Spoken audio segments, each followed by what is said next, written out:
ஏசாயா 18ஆம் அதிகாரம்.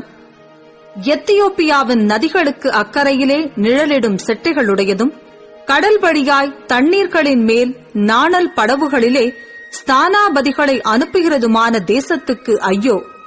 வேகமான தூதர்களே, நெடுந்தூரமாய் பரவியிருக்கிறதும் சிறைக்கப்பட்டதும் துவக்க முதல் இதுவரைக்கும் கெடியாயிருந்ததும் அளவிடப்பட்டதும் மிதிக்கப்பட்டதும் நதிகள் பாழாக்குகிறதுமான ஜாதி அண்டைக்கு பொங்கல்.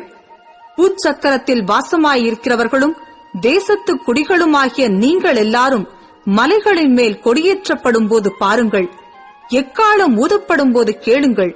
நான் அமர்ந்திருந்து பயிரின் மேல் காயும் காந்தியுள்ள வெயிலைப் போலவும் அறுப்பு காலத்து உஷ்ணத்தில் உண்டாகும் பனிமேகத்தைப் போலவும் என் வாசஸ்தலத்திலிருந்து கண்ணோக்குவேன் என்று கர்த்தர் என்னுடனே சொன்னார்.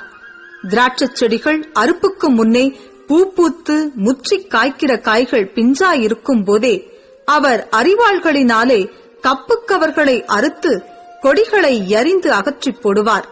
அவைகள் ஏகமாய் மலைகளின் பட்சிகளுக்கும் பூமியின் மிருகங்களுக்கும் விடப்படும்.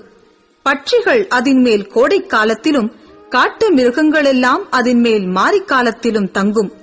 அக்காலத்திலே நெடுந்தூரமாய் பரவியிருக்கிறதும் சிறைக்கப்பட்டதும் துவக்க முதல் இதுவரைக்கும் கெடியாயிருந்ததும் அளவிடப்பட்டதும் மிதிக்கப்பட்டதும் நதிகள் பாழாக்குகிறதுமான ஜாதியானது சேனைகளின் கர்த்தரின் நாமம் தங்கும் ஸ்தலமாகிய சீயோன் மலையில் சேனைகளின் கர்த்தருக்கு காணிக்கையாக கொண்டு வரப்படும்.